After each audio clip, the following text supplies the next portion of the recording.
Bonjour, la 55e vidéo que je présente aujourd'hui dresse la liste des entreprises privatisées sous le gouvernement d'Édouard Balladur entre le 29 mars 1993 et le 11 mai 1995, entreprises qui seront toutes renationalisées. Celles qui existent encore, celles aussi qui ont pu être démantelées, fusionnées, on les retrouvera et on les renationalisera. Commençons par un groupe bien connu, Rhône-Poulenc. Rhône-Poulenc était un groupe chimique et pharmaceutique français fondé en 1928 par le rapprochement de la Société chimique des usines du Rhône, qui avait été créée en 1895, et des établissements Poulenc Frères, qui avaient été créés en 1900. Pendant ces 70 ans d'existence, le groupe est devenu le premier groupe français de chimie et l'un des premiers dans le monde. Il comptait dans les années 1960 une soixantaine d'usines et plus de 100 000 salariés sur le plan mondial. Le groupe est nationalisé en 1982. Les opérations de restructuration et de délocalisation, notamment dans le textile, vont conduire à sa disparition malheureuse en 1998. Les activités chimiques deviennent Rhodia et les activités pharmaceutiques deviennent Aventis, après fusion avec Hoechst, le groupe allemand. En 2004, Sanofi Saint-Élabo absorbe Aventis pour former Sanofi Aventis. Avant cette fusion, les activités de Rhône-Poulenc se répartissaient en 5 grands secteurs. La pharmacie, la santé animale avec les produits vétérinaires, le secteur dit de la santé végétale avec les pesticides, dont pour la phytopharmacie les insecticides et les fongicides, la chimie avec les polymères, textiles, fibres synthétiques, et on trouve Rhodiacétal, la cellulose, Novacel, etc. Sanofi sera renationalisé et sa capitalisation boursière a déjà été comptée dans le CAC 40. Passons à la Banque nationale de Paris, la BNP. La Banque nationale de Paris, la BNP, est issue de la fusion en 1966 du comptoir national d'escompte de la ville de Paris, le CNEP, et de la Banque nationale pour le commerce et l'industrie, la BNCI. Le comptoir national d'escompte de la ville de Paris est fondé en 1848. Il ouvre rapidement des bureaux dans le pourtour de l'océan Indien et en Extrême-Orient pour s'impliquer dans l'import-export des marchandises. En 1946, le CNEP, troisième banque de dépôt française, est nationalisé. L'État devient l'unique actionnaire. De son côté, la Banque nationale pour le commerce et l'industrie, la BNCI, fondée en 1932, issue du comptoir national d'escompte de Mulhouse, créé lui en 1848, qui devient en 1913 la Banque nationale de crédit, la BNC. En 1946, la BNCI est nationalisée, l'État devient l'unique actionnaire. En 1966, le gouvernement organise la fusion du CNEP et de la BNCI pour donner naissance à la Banque nationale de Paris, qui devient la première banque de dépôt française et la 6e du monde. En 1999, une féroce bataille boursière va opposer la BNP et la Société Générale pour le contrôle de Paribas. La BNP prendra le dessus, grâce notamment à AXA, et deviendra le groupe BNP Paribas. La Banque de Paris et des Pays-Bas, BPPB, est fondée en 1872 de la fusion entre la Banque de crédit et de dépôt des Pays-Bas et de la Banque de Paris. Pour échapper à la nationalisation, BPPB opte en 1946 pour le statut de banque d'affaires et participe à la restructuration du tissu industriel, ou peut-être déstructuration. À la fin des années 60, elle prend le contrôle du Crédit du Nord et de la Banque de l'Union parisienne. Elle est nationalisée en février 1982 et prend le nom de Banque de Paribas. Elle est privatisée en 1987. Elle devient Paribas en 1998 par la fusion de la compagnie financière de Paribas avec la compagnie bancaire et la compagnie de navigation mixte. La compagnie bancaire a été créée en 1959 comme holding de l'Union de crédit pour le bâtiment créé en 1951, le Crédit à l'équipement des ménages, CTLM créé en 1953, la Compagnie française d'épargne et de crédit, la SFEC créée en 1954, et la Société d'études et de gestion des centres d'équipement, CGC, créée en 1956 pour les crédits immobiliers à long terme. La compagnie bancaire échappe aux nationalisations de 82-83, dommage. Quant à la compagnie de navigation mixte, elle a été fondée à Marseille en 1850 sous le nom de Société Louis Arnaud, Touache Frères et compagnie, pour, je cite, contribuer au développement des relations entre la métropole et la colonie, de les rapprocher l'une à l'autre en réduisant autant que possible la durée des traversées. Elle prend le nom de Compagnie de navigation mixte en 1855 pour indiquer qu'elle utilise des navires à propulsion mixte, voile et vapeur. En 1995, Paribas, qui détenait 30% du capital, prend le contrôle avec l'aide des autres grands actionnaires. BNP Paribas sera nationalisée. Sa capitalisation boursière est déjà comptée dans les banques et aussi dans le CAC 40. Passons maintenant à Elf Aquitaine. La société Elf Aquitaine a été fondée en 1976 à partir de 3 sociétés. La première est la Régie autonome des pétroles, RAP, créée en 1939 pour exploiter le champ de gaz de Saint-Marcel dans la Haute-Garonne. Au lendemain de la Première Guerre mondiale, le gouvernement français, comme les autres d'ailleurs, prend conscience de l'importance stratégique du pétrole et décide de se doter d'un système d'approvisionnement fiable, d'autant qu'à l'époque, les États-Unis fournissent 80% du pétrole mondial. En 1924, la Compagnie française des pétroles est créée, la CFP, et se dote d'une filiale appelée la Compagnie française de raffinage, la CFR. Ces 2 entreprises seront chargées par le gouvernement de gérer le pétrole irakien. Elles deviendront plus tard Total. La seconde entreprise est la Société nationale des pétroles d'Aquitaine, la SNPA, créée en 1941. En 1951, la SNPA découvre un gisement de pétrole puis de gaz à Lac, dans les Pyrénées-Atlantiques. La troisième société qui donne naissance à Elf Aquitaine est le Bureau de recherche de pétrole, le BRP, créé en 1945. Cet établissement public national assure la coordination des recherches pétrolières et participe à leur financement grâce aux subventions budgétaires accordées par l'État. En 1966, ces 3 entreprises fusionnent pour donner naissance à l'ERAP, entreprise de recherche et d'activité pétrolière, qui a pour mission de créer une industrie pétrolière indépendante, sans aucune aide de l'État. En effet, si l'État est parvenu à construire un dispositif performant d'exploration et de production pétrolière, le raffinage et la distribution restent contrôlés par les grands groupes internationaux comme Shell, BP, ExxonMobil, qui possèdent les oléoducs, les raffineries et les réseaux de distribution. Une loi de 1928 permet au gouvernement français d'obliger les compagnies pétrolières étrangères à raffiner et à distribuer en France en priorité le pétrole national. Il faut remettre en place cette loi. Cette loi permettra au Bureau de recherche de pétrole, BRP, dont j'ai parlé, de créer une entreprise publique spécialement dédiée au raffinage et à la distribution, l'Union Générale des Pétroles, l'UGP. Celle-ci va hériter d'une vieille raffinerie à Ambès, en Gironde, de 1385 points de vente routiers de 4 tankers. En 1964, l'UGP ouvre une raffinerie ultramoderne à Fézin dans le Rhône, et puis d'autres installations suivront.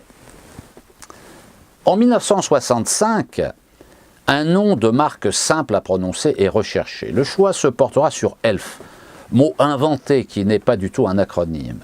En 1967, Elf France est née.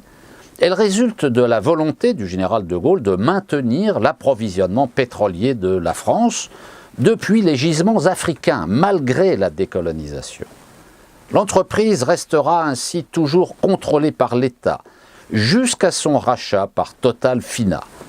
Ce n'est pas un hasard si De Gaulle nomme à la tête de cette entreprise son ancien ministre de la Défense et ancien fondateur de la Direction Générale des Services Spéciaux, DGSS, Pierre Guillaumat. En 2000, le groupe Total Fina acquiert Elf Aquitaine et prend le nom de Total Fina Elf pour prendre le nom de Total en 2003. La géopolitique du pétrole apparaît au cours de la Première Guerre mondiale, avec la mécanisation des armées qui ont besoin d'être régulièrement approvisionnées. C'est ainsi que le 16 mars 1918, le gouvernement français instaure le monopole des importations de pétrole, les raffineurs français ne conservant leur autonomie qu'au niveau de la distribution. La France ne doit plus dépendre des Américains avec la Standard Oil et des Anglais avec la Royal Dutch Shell. En 1920, lors de la conférence de San Remo, la Société des Nations accorde un mandat aux Britanniques pour administrer l'Irak et la Syrie, membres de l'Empire ottoman qui avaient combattu les Alliés. La Turquie est créée. Le président du Conseil, Georges Clemenceau, obtient comme dommage de guerre les 25% que détient la Deutsche Bank dans la Turkish Petroleum Company, la TPC, qui deviendra par la suite la compagnie pétrolière irakienne, sous le nom de Iraq Petroleum Company. Une société pétrolière nationale est alors créée en 1924 en France, la Compagnie française des pétroles, la CFP, et reçoit les actions de la TPC. L'État détient 35% du capital, le reste est réparti entre des banques et des distributeurs pétroliers français. En 1929, elle est introduite en bourse. La marque Total, quant à elle, est lancée en 1954. Ce choix est retenu car c'est un nom court. Sa signification et sa prononciation est identique dans plusieurs langues. En 1961, des gisements offshore sont découverts au Gabon. En 1985, la Compagnie française des pétroles adopte le nom de Total CFP, puis de Total en 1991. Elle est privatisée en 1993. En 1999, elle devient Total Fina après un rapprochement avec le belge Petrofina. En 2000, Total Fina acquiert Elf Aquitaine et prend le nom de Total Fina Elf. En 2003, l'entreprise reprend le nom de Total. En 2006, Total acquiert le chimiste Arkema. En 2007, le fonds souverain chinois State Administration of Foreign Exchange, SAF, achète pour 2,8 milliards de dollars d'actions de Total et détient 1,6% du capital. Il devient le second actionnaire derrière le milliardaire belge Albert Frère. En 2011, le Qatar achète pour 2 milliards d'euros d'actions de Total et devient le troisième plus important actionnaire. En 2011, le groupe va se positionner sur le secteur de l'énergie solaire en acquérant 60% du capital de l'américain SunPower. Et sa stratégie est de s'intégrer verticalement le long de la chaîne solaire, du silicium au module photovoltaïque en passant par les cellules. Il se développe également dans des projets industriels de centrales solaires photovoltaïques et thermodynamiques dans les biotechnologies, notamment dans les biocarburants. En 2014, Total est le 5e groupe pétrolier privé du monde, derrière les Américains ExxonMobil et Chevron Texaco, l'anglo-néerlandais Royal Dutch Shell et le chinois PetroChina. Le groupe Total est très diversifié, transport, emballage, bâtiment, génie civil, sport, loisirs, hygiène, santé, beauté, eau, papier, électronique, agriculture, etc. Dans la chimie, Total est organisé en 2 branches, la chimie de base et les spécialités. Dans la chimie de base, on trouve d'abord la pétrochimie, c'est-à-dire les oléfines, éthylène, propylène, styrène, les hydrocarbures aromatiques BTX, benzène, toluène, xylène, les polymères de grande consommation, le polyéthylène, le polypropylène et le polystyrène. Toutes ces activités sont regroupées depuis 2004 dans la filiale Total Petrochemicals. On trouve ensuite les fertilisants, mais la division engrais a été cédée au groupe autrichien Borealis en 2013. Dans les spécialités, on trouve les composites, c'est-à-dire les résines polyester insaturées, gel coats, vinylester, etc. dans la filiale CCP, les composites, les adhésifs, par exemple la filiale Bostik, les procédés chimiques pour la fabrication de circuits imprimés, les supports de circuits intégrés et les semi-conducteurs, filiale Atotech, la transformation du caoutchouc avec la filiale Hutchinson. En 2015, Total comptait 903 filiales. En 2014, Total était la première entreprise française en termes de chiffre d'affaires, la 5e en Europe, la 25e dans le monde, la 4e capitalisation boursière de la zone euro. Total sera évidemment renationalisé, sa capitalisation boursière a déjà été comptée dans le CAC 40. Passons maintenant à la société AXA qui a absorbé l'Union des assurances de Paris, l'ancienne UAP. L'Union des assurances de Paris a été créée en 1968 par la fusion de 3 compagnies d'assurance, l'Union, créée en 1828, l'Urbaine, créée en 1844, et la Sécanaise, qui seront toutes les 3 nationalisées en 1946. L'UAP comptait 110 000 salariés en 1996, était le 3e assureur vie et le 3e pour les dommages.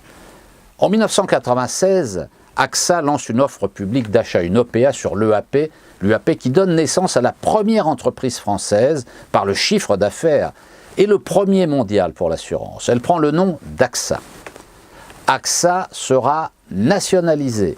Sa capitalisation boursière, on l'a déjà vu dans des vidéos précédentes, est comptée dans les assurances et dans le CAC 40. Passons maintenant aux éléments de l'ancienne Société nationale d'exploitation industrielle des tabacs et des allumettes, la CETA, filiale aujourd'hui d'Imperial Tobacco. Les premières plantations de tabac en France ont lieu en 1636, dans la région de Clairac, dans le Lot-et-Garonne. La production se développe rapidement au XVIIe siècle, principalement dans les vallées du Lot et de la Garonne, mais aussi en Lorraine et en Normandie. En 1674, sous Louis XIV, Colbert décide, je cite, le privilège de fabrication et de vente. Celui-ci est d'abord affermé à des particuliers, puis à la seule Compagnie des Indes. La tabaculture devient un monopole. En 1791, l'Assemblée nationale déclare la liberté de cultiver, de fabriquer et de débiter le tabac. En 1810, Napoléon rétablit le monopole d'État sur le tabac. En 1950, le tabac est cultivé dans 55 départements par 105 000 producteurs. Le 21 avril 1970, un règlement de la Communauté européenne, déjà là, portant sur l'établissement d'une organisation commune des marchés dans le secteur du tabac brut, entre en vigueur. Il entraîne l'abolition du monopole. En 1971, la première coopérative tabacole est créée en Alsace, ouvrant la voie au développement de telles coopératives dans toutes les régions. Le CETA est fondé en 1926 sous le nom de Service d'exploitation industrielle des tabacs, SEIT. Il est rattaché à la Caisse autonome de gestion des bons de la défense nationale et d'amortissement de la dette publique. Et il reprend les attributions du monopole des tabacs rétabli en 1810 par Napoléon Ier. En 1935, le SEIT absorbe le monopole des allumettes, affermé alors à une régie d'État nommée Compagnie Générale des Allumettes Chimiques. L'ensemble devient le Service d'exploitation industrielle des tabacs et des allumettes, la CETA. le CETA, qui contrôle 22 manufactures des tabacs réparties sur l'ensemble du territoire national. Et il vend uniquement les marques gauloises et gitanes. Le SEIT dispose jusqu'en 1970 de l'exclusivité de l'achat du tabac servant à la fabrication des cigares et cigarettes vendues en France. Il s'approvisionne majoritairement auprès d'agriculteurs français et doit se contenter, écoutez bien, d'un maximum de 20% de feuilles de tabac importées. Extraordinaire, on n'oserait plus faire cela. Le nombre d'hectares de tabac pouvant être cultivés était revu chaque année en fonction des besoins du CETA et les permis de cultiver étaient délivrés par les préfets. Excellent. En 1976, la suppression des barrières douanières, hélas, au sein du marché commun, entraîne la perte du monopole de fabrication et de distribution de tabac pour le CETA. Les marques de cigarettes américaines déferlent en Europe, ce qui entraîne un changement du mode de consommation des Français. Les femmes et les jeunes ayant très vite une préférence marquée pour le tabac blond et les cigarettes avec filtre. Le CETA, ne s'étant pas préparé à ce changement, il va subir à partir de cette date une baisse régulière de ses parts de marché et de ses marques. En 1994, moins d'une cigarette sur deux vendue en France est produite par le CETA. L'État refuse toute création d'une marque nouvelle. Toutefois, le CETA conserve la distribution de la majeure partie du tabac écoulé par les buralistes. En 1980, le CETA devient la CETA, Société nationale d'exploitation industrielle des tabacs et des allumettes. À partir de 1981, Nancy et Pantin, les manufactures ferment les unes après les autres. Orléans en 82, Lyon en 87, Marseille en 90, Dijon en 93, Châteauroux et Périgueux en 98. La CETA est privatisée en 1995. Son capital est contrôlé par Vincent Bolloré, la Société Générale, le CCF et BIC. Elle prend le contrôle du troisième fabricant polonais de cigarettes, ZPT Radom. En 1999, elle fusionne avec l'espagnol Tabacalera et devient le plus grand fabricant de tabac en Europe sous le nom d'Altadis. Seules les activités de cigarettes et de cigares sont conservées. La fabrication d'allumettes est cédée à un opérateur tunisien, Sofas. Les fermetures d'usines se poursuivent, avec celles de Tonins en 2000, Morlaix en 2001, Lille en 2005, mettant un terme à la production des cigarettes brunes, gitanes et gauloises en France. La production est transférée en Pologne. En 2008, Altadis est racheté par le groupe britannique Imperial Tobacco, quatrième fabricant mondial, et devient une de ses filiales. En 2013, il ne reste en France que 3 usines de fabrication de cigarettes, Carquefou près de Nantes, Riom, et en mars 2017, les ouvriers de la manufacture de Riom sont en grève pour conserver leur emploi, et Furiani près de Bastia, plus une usine de traitement du tabac au Havre, et 2 centres de recherche, l'un à Fleury-les-Aubrais et l'autre à Bergerac. On dénombrait 30 289 planteurs de tabac en 1871 dans 20 départements. 107 000 en 1954, 41 760 en 1969 dans 47 départements, 2000 planteurs et 20 000 travailleurs saisonniers, 6 mois par an, en 2010 dans 160 départements au sein de 7 coopératives agricoles. La France produit environ 18 000 tonnes de tabac par an. Elle est le 5e producteur européen, avec 97% de tabac blond et 3% de brun exportés dans 20 pays.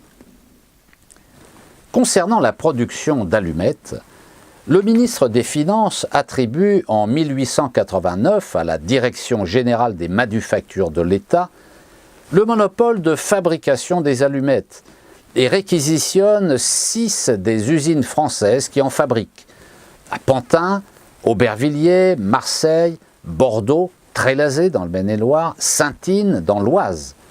En 1940, la difficulté à recourir à l'importation de bois de peuplier pousse le CETA à construire une filière d'approvisionnement française. Une usine de fabrication de tiges voit le jour en 1941 à Mâcon, zone importante de production de bois de peuplier, puisqu'on ne peut faire des allumettes a priori qu'à partir du peuplier. Avec la concurrence des briquets et des allumages intégrés aux gazinières, la consommation se met à chuter à partir de 1960. En 1962, l'usine d'Aubervilliers ferme ses portes. En 1981, c'est au tour de celle de Trélazé, puis de celle de Mâcon en 1993. Le monopole est levé entre 1990 et 1992 après plusieurs recommandations de la Commission européenne. Des concurrents de la CEITA commencent à commercialiser des allumettes. Les allumettes sont maintenant importées de l'étranger. Les 3 usines de fabrication de cigarettes, à Carquefou, près de Nantes, Riom, et Furiani, dont j'ai déjà parlé, près de Bastia, l'usine de traitement du tabac au Havre, et les 2 centres de recherche à Fleury-les-Aubrais et Bergerac, appartenant désormais à Imperial Tobacco, seront nationalisés. Passons maintenant à la Compagnie française d'assurance pour le commerce extérieur, la COFAS. La Compagnie française d'assurance pour le commerce extérieur, la COFAS donc, a été fondée par les décrets des 1er juin 1946 et 16 avril 1948 pour se spécialiser dans l'assurance crédit à l'exportation. Son rôle est d'assumer pour le compte de l'État la gestion du service public de l'assurance crédit. Il s'agit de protéger les entreprises d'éventuels impayés de la part de leurs clients. Parallèlement, la COFAS propose à ces entreprises clientes ces informations sur la solidité financière des sociétés étrangères. Privatisée en 1994, elle est désormais une société anonyme et cotée en bourse en 2014. Le groupe bancaire Natixis est l'actionnaire le plus important avec 41,2% du capital. À côté d'activités privées, la COFAS gère pour le compte et avec la garantie de l'État les garanties publiques destinées à encourager et à soutenir le développement international des entreprises. Il s'agit de l'assurance prospection, de l'assurance risque exportateur, de l'assurance crédit pour les exportations financées à moyen et long terme, de l'assurance change et de la garantie des investissements. Toutes ces garanties portent sur des risques non assurables par le marché privé. La COFAS met en ligne les analyses de ses experts concernant les risques pays, les études sectorielles et les analyses de l'environnement des affaires. La COFAS sera nationalisée. Sa capitalisation boursière a déjà été comptée dans les compagnies d'assurance, ce qui a été vu dans des vidéos précédentes.